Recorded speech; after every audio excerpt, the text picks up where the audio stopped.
नमस्कार दोस्तों, मेरा नाम है अनुपम मिश्रा और आप सभी लोगों का द टाइम फ्रेम में एक बार फिर से बहुत बहुत स्वागत है। दोस्तों, कल थोड़ा सा तबीयत ठीक ना होने के कारण मैं कल आप लोगों के लिए वीडियो नहीं ला पाया और इसीलिए मैं आज इसे बना रहा हूँ। और हम लोगों के सामने इस समय निफ्टी का डेली चार्ट ओपन है। हम लोग वीकली एनालिसिस भी करेंगे।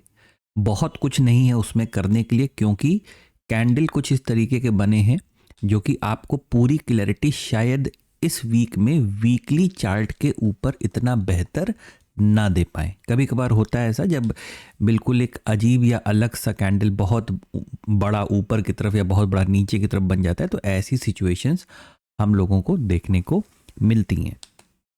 और साथ ही साथ वीडियो की स्टार्टिंग में हम इस चीज़ को दो पार्ट में डिवाइड करेंगे, दो पार्ट में बांटेंगे। कौन से पार्ट में? कि पहला तो ये कि जो विदेशी मार्केट मतलब अमेरिकन मार्केट में और हमारी जो गिफ्ट निफ्टी है उसमें हमें क्या रिएक्शन देखने को मिला है, मतलब गिफ्ट निफ्टी और डॉ जोन्स में। प्लस एक चीज़ और करेंगे, मैंने अपने ही वीडियो के कुछ स्क्रीनशॉट लिए हैं, वो आपके साथ शेयर करने सिर्फ इस चीज़ को समझाने के लिए कि ये जो लेवल्स होते हैं ना, ये जो लेवल्स होते हैं इनकी इम्पॉर्टेंस क्या है, ये कितने इम्पॉर्टेंट होते हैं चार्ट के ऊपर, इन्हें किस तरीके से समझ के चलना चाहिए, इसके ऊपर जरा सा 2 मिनट सिर्फ हम लोग इसके ऊपर बात करेंगे। तो सबसे पहले जो शुरुआत करेंगे वो सीधे चलते हैं डाउ जोन्स के ऊपर, क्योंकि डाउ जोन्स में तकरीबन 1200 पॉइंट, डाउ जोन्स में तकरीबन 1200 पॉइंट का आप देख सकते हो यहाँ पे 1200 पॉइंट का एक बहुत अच्छा मूव देखने को मिला। और ये इसके पीछे का रीज़न ये है कि जो नैस्डैक है यहाँ पे जितने भी इनके टेक शेयर्स थे वहाँ पे अचानक से बहुत अच्छा मूवमेंट ऊपर की तरफ का देखने को मिला है, जिसकी वजह से क्या हुआ है कि ये जो डाउ जोन्स मतलब नैस्डैक में जो जितने इनके आईटी के स्टॉक्स हैं बहुत अच्छा उसमें मूवमेंट आया। और उसी के इम्प्रेशन से या उसी के इफेक्ट से डाउ जोन्स ने अपना एक बहुत अहम जो कि 49,600 का रेजिस्टेंस लेवल था वो क्रॉस करते हुए 50,000 के लेवल को भी यहाँ पे उसने क्रॉस कर दिया। आप देख पा रहे हैं कि ये मतलब मैंने बोला शुरुआत में वीडियो के कि लेवल्स का क्या इफेक्ट होता है वो समझना बहुत ज़रूरी है। आपको ये प्रॉपर हर जगह पे एक रेजिस्टेंस जोन पूरा बना हुआ है, एक रेजिस्टेंस। अब यहीं पे सबके स्टॉप लॉस लगते हैं, सब लोग वेट करते हैं कि अगर इसके नीचे है तो हम अपनी पोजीशन को यहाँ पे शॉर्ट ही रखेंगे। और जैसे ही मार्केट ने इस हिस्से को ब्रेक किया सबकी पोजीशंस ट्रिगर हुई और एक बहुत बढ़िया मूवमेंट हमें ऊपर की तरफ का देखने को मिला। दोस्तों, चलते हैं सेकंड पार्ट की तरफ, यानी कि जो हम लोगों ने स्क्रीनशॉट ले रखे हैं कि मतलब सिर्फ आपकी समझ के लिए कि आपको मंडे की मार्केट या जो फ्राइडे की मार्केट में जो हुआ वो एक बार आपको समझ में आ जाए। ठीक है, देखिए ये जो पूरा जोन था ना जिसको हम लोग क्या बोल रहे थे, गैप बोल रहे थे। ठीक है, गैप बोल रहे थे। ये पूरा ही गैप हमारे लिए किस तरीके से काम कर रहा था, एक सपोर्ट के तरीके से काम कर रहा था। ठीक है, और दूसरी चीज़ है, मैं एक एक स्लाइड को चेंज करते जा रहा हूं। हम लोगों ने बात की थी कि हमें स्क्रीन पे डेली टाइम फ्रेम पे एक पियानो पैटर्न जैसा फॉर्मेशन नजर आ रहा है, मतलब कि एक बार रेड कैंडल बन रही, फिर ग्रीन, फिर रेड, फिर जो फ्राइडे को जो एक्सपेक्टेड थी वो कौन सी कैंडल थी, एक ग्रीन कैंडल का फॉर्मेशन कि हमें ये मिल सकता है। ठीक है, चलिए आगे बढ़ते हैं। अब 30 मिनट के चार्ट पे हम लोग ने बात किया था कि ये जो हमारा थर्सडे का जो एक क्लोजिंग सपोर्ट है, क्लोजिंग सपोर्ट मतलब कि ये जो एक झुंड यहाँ बना हुआ था इसका एक सपोर्ट लेवल, कि अगर इसके नीचे हम आते हैं तो बहुत मतलब अगर आप चाहो तो सेलिंग ना ही करो, या अगर करनी है तो बहुत कंट्रोल्ड सेलिंग, बहुत कंट्रोल्ड सेलिंग आप करना, क्योंकि यही वो हिस्सा है जो गैप का है और जो कि सपोर्ट की तरीके से मार्केट में काम करता हुआ नजर भी आ रहा है।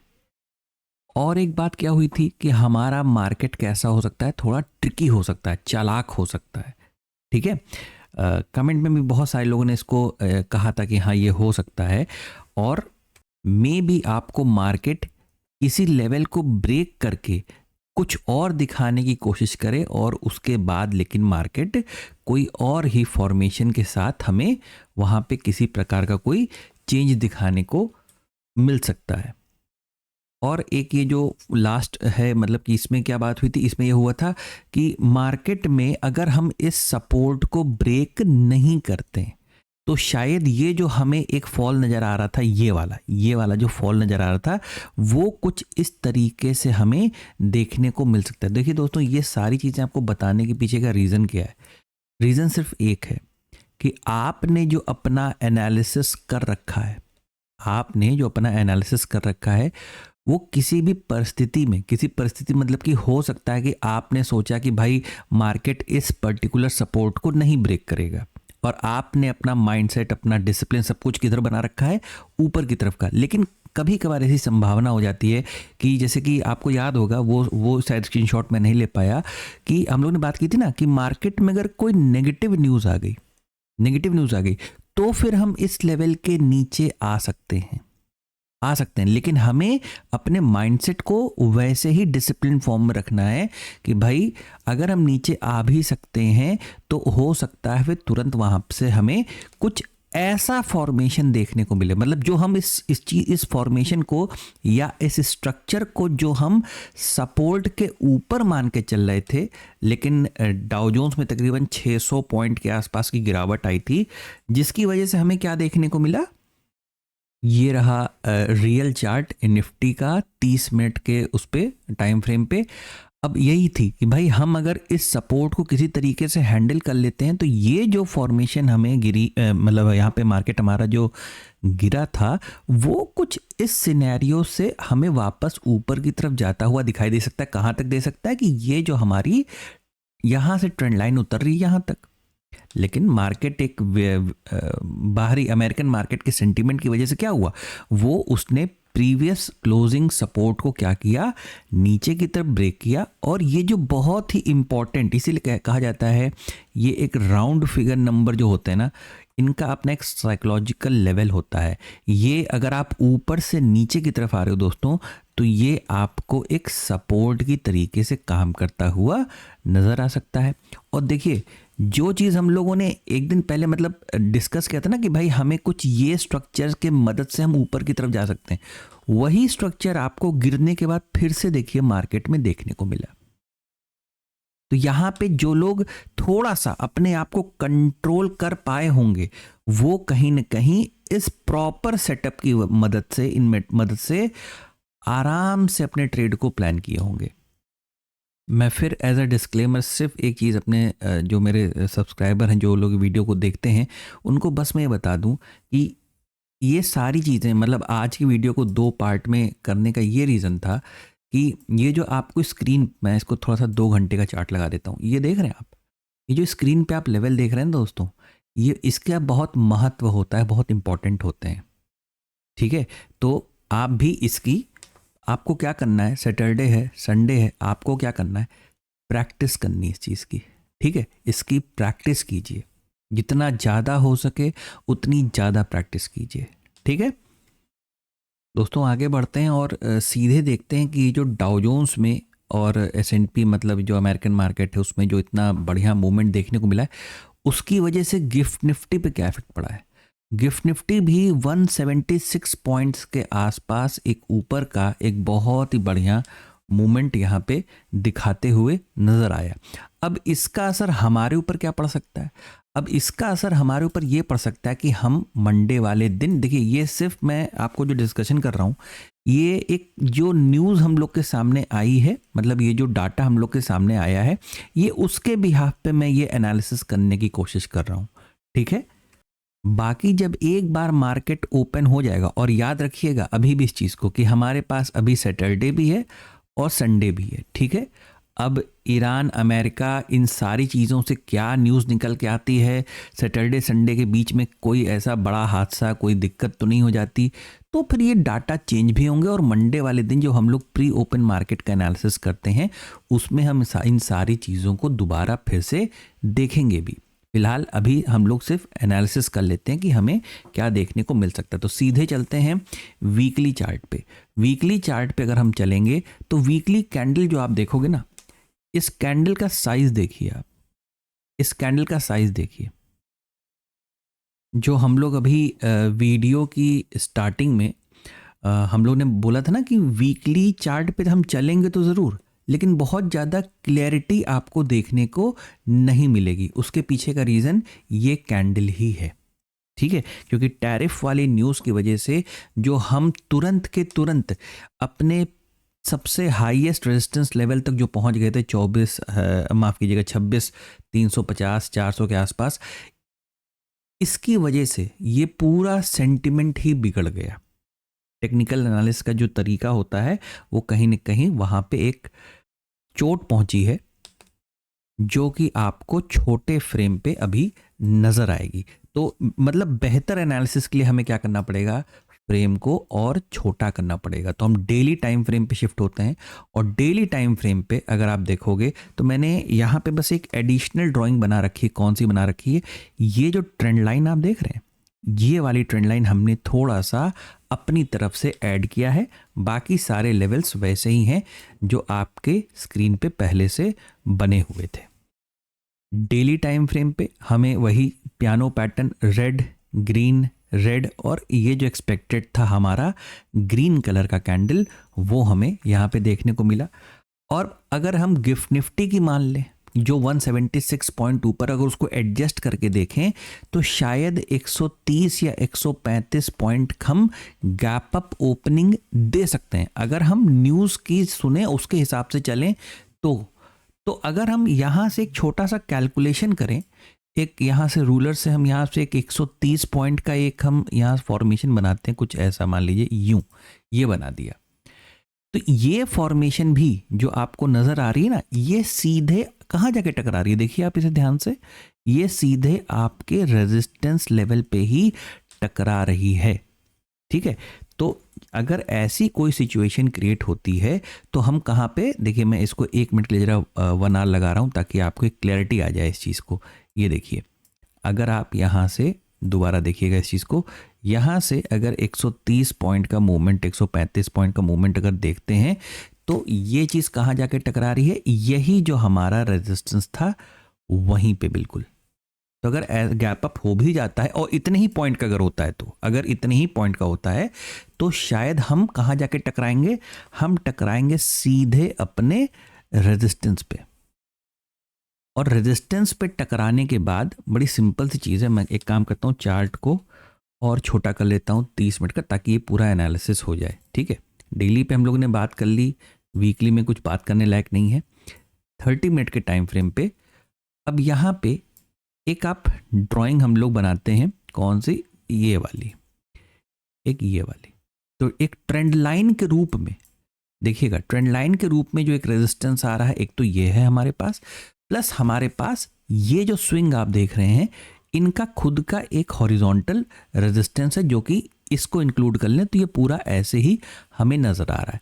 अगर हम सीधे यहाँ पे ओपन होते हैं, ठीक है, तो मैं ये चाहूँगा कि यहाँ से फर्दर बाइंग इमीडिएटली लेवल पे ना की जाए। वहाँ से एक मूवमेंट हमें क्या हो सकता है, नीचे की तरफ का एक रीट, क्योंकि ये हिस्सा कहाँ चला जाएगा, एक ब्रेकआउट में चला जाएगा, और ब्रेकआउट के बाद हमें यहाँ पे एक रिट्रेसमेंट देखने को मिल सकता है। तो अगर हमें एक पहला मूवमेंट, पहला अटेम्प्ट अगर हमें नीचे की तरफ का देखने को मिलता है, तो आप यहाँ पे अगर कोई इस पर्टिकुलर जोन पे, इस पर्टिकुलर पॉइंट पे अगर कोई बेयरिश सेटअप हमें मिलता है, बेयरिश सेटअप अगर हमें मिलता है, तो आप नीचे की तरफ का कोई एक ट्रेड प्लान करने की कोशिश कीजिएगा, ठीक है। ध्यान रहे स्टॉप लॉस बहुत ज़रूरी है, ठीक है, और स्टॉप लॉस छोटा होना चाहिए, स्मॉल स्टॉप लॉस, ठीक है। ये चीज़ अगर होती है तो यहाँ पे एक ट्रेड लेने के बाद क्या करिएगा, बस रुक जाइएगा। इसके बाद क्या कीजिएगा, रुक जाइएगा, वेट कीजिएगा। उससे क्या होगा, क्योंकि मार्केट जैसे बताया ना कि ये एक ऐसे जोन होते हैं जहाँ से मार्केट हमेशा 2 रास्ते निकालता है। जैसे कि आप मान लीजिए आपने गैप अप दिया और आपने ये वाला ट्रेड कर लिया, अब इसके बाद मार्केट क्या कर सकता है, यहाँ से वापस दोबारा ऊपर की तरफ जा सकता है। ठीक है, या ये रेजिस्टेंस तो हटेगा नहीं भाई, रेजिस्टेंस एक बार बन गया मतलब बन गया। अब ये रेजिस्टेंस एक और मतलब ये पहला सिनेरियो हो गया। दूसरा क्या होता है कि ये इसी स्ट्रक्चर से क्या करता है, ये सेटअप दोबारा क्रिएट कर सकता है। और अगर ऐसी हरकतें होती हैं तो कहीं न कहीं आपको एक ओवरऑल स्ट्रक्चर भी मार्केट में देखने को मिलने लगता है। ठीक है, ओवरऑल क्या करता है स्ट्रक्चर भी, लेकिन मैं आपका ध्यान इस तरफ ले नहीं जाना चाह रहा था, लेकिन फिर भी आप बस इतना समझें, ठीक है, कि मार्केट में को जब तक हम जब जैसे ये आपके पास रेजिस्टेंस है, ये आपके पास सपोर्ट है, आप इस एरिया में जब तक हो ना, थोड़ा सा संभल के आराम से पेशेंस के साथ छोटे पॉइंट्स मार्केट से कवर करते रहिए, यानी स्कैल्पिंग मोड में आप इस चीज को ट्रेड करते रहिए। एक सिनेरियो और मान लीजिए, मतलब ये सैटरडे संडे के दौरान अगर कुछ अप्रिय खबर आ जाती है जो कि नेगेटिव न्यूज़ के तौर पे अगर आती है, मैं अब सेलिंग में ज़्यादा इंटरेस्टेड मैं तभी रहूँगा कि ये, क्योंकि ये 25,500 का एक लेवल भी हमारे पास है यहाँ पे, ठीक है। दूसरी चीज़ क्या है, ये जो आप एक पूरा स्विंग देख रहे हैं ये वाला, अगर मार्केट इसको ब्रेक करता है, किसी वजह से ब्रेक करता है, तो फिर ये जो ट्रेंड लाइन हम लोगों ने एक अलग से बना रखी है ना, जो आपको ये नज़र आ रही होगी ऐसे, अब देखिएगा, ठीक है। तो ये जो ट्रेंड लाइन नज़र आ रही है, ये हमारे लिए अब एक सपोर्ट की तरीके से काम करते हुए नज़र आ सकती है। दोस्तों एक बार और आपको बहुत जल्दी से शॉर्ट में समझा दूं, ये जो मंडे का एनालिसिस रहेगा वो 2 पार्ट में है ना, मतलब कि ये जो अगर मार्केट इस ट्रेंड लाइन को क्रॉस कर जाती है एक झटके में, एक बार में, ठीक है, तो आप यूं समझें कि ये आपके लिए ब्रेकआउट है और आपको एक रिट्रेसमेंट का इंतज़ार यहाँ पे करना पड़ेगा। कोशिश कीजिएगा अभी 1-2 दिन और एक ट्रेड या मैक्सिमम 2 ट्रेड अगर कहीं आपको मिल जाए, तो वरना एक ट्रेड से ही काम चलाने की कोशिश कीजिएगा।